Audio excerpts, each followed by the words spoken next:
Заблагодарам на присуството. Што веќе беше споменато, денес сме во посета на општина Јагуновци во рамки на теренските активности кои што ги изведува ВМРО-ДПМН.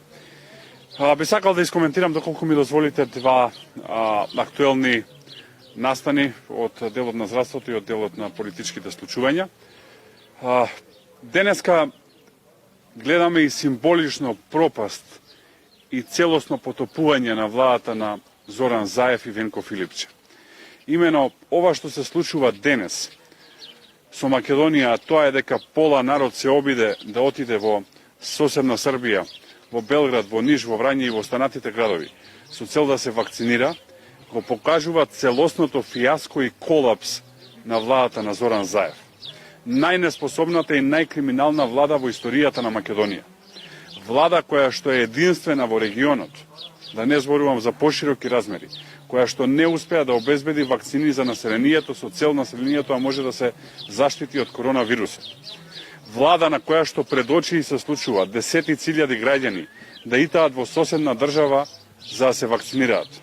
Влада која што нема срам, затоа што да имаше срам денеска ќе си поднесеше целокупната влада оставка, затоа што во време на најголема светска здравствена криза дозволуваат народот спасот за гол живот, буквално за гол живот, да го бара во соседни држави.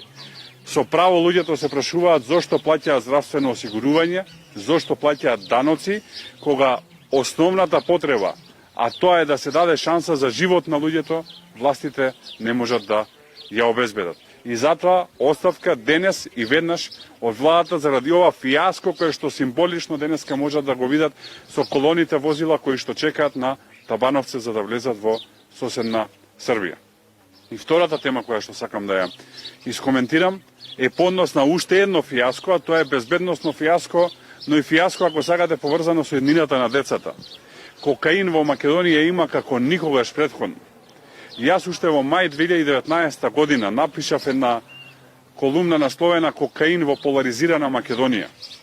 Кокаинот го има во сите поголеми урбани центри во државата, најмногу во Скопје како најголем урбан центар, и секој знае во секој урбан центар кои се тие кои што го носат кокаинот, кои се тие кои што го продаваат истиот. Само властите не знаат и видовме дека акцијата им е пробиена, а не знаат затоа што се тие подржувачите на оние кои што го продаваат кокаинот на нашите деца. И затоа е потребна оставка исто така веднаш и денес од владата и од најодговорниот од министерот за внатрешни работи, затоа што дозволи оваа акција да пропадне, а дозволи да пропадне затоа што се во соработка со овие криминалци. Гледаме слики излегуваат овие денови од највисоките структури на власта кои што седеле со луѓе кои што се, како што ги нарекува обвинителството, наркобосови, односно тие кои што ова го организираат. И во исто време сакам да побарам одговорност од претседателот на Македонија Стево Пендаровски, затоа што излезе фотографија каде што е сликан со еден од големите наркобосови.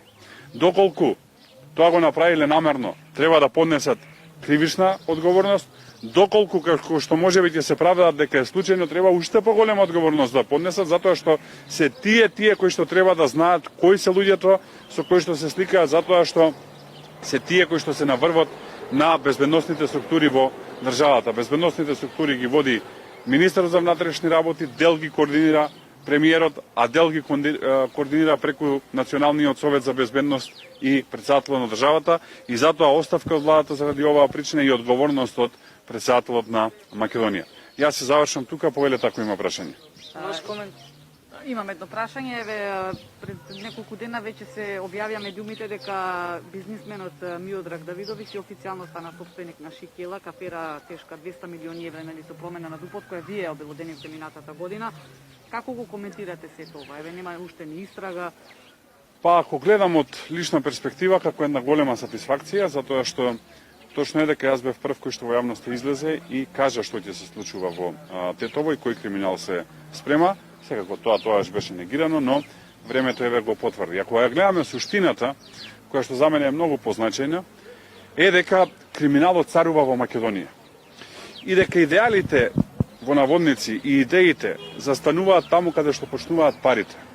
Па така можете дуи многу често да ги слушате што тие мислат за Србија, што мислат за србите, да бидам директен, што мислат за случувањата на Балканот 99 година во Косово, например, но кога доаѓа еден од најекстремните српски бизнисмени во Македонија со торба со пари, како што слушнавме во разговорите кои што беа објавени, тогаш за Теута Арифи и Советот на општина Тетово завршува се, односно почнуваат да се корумпираат.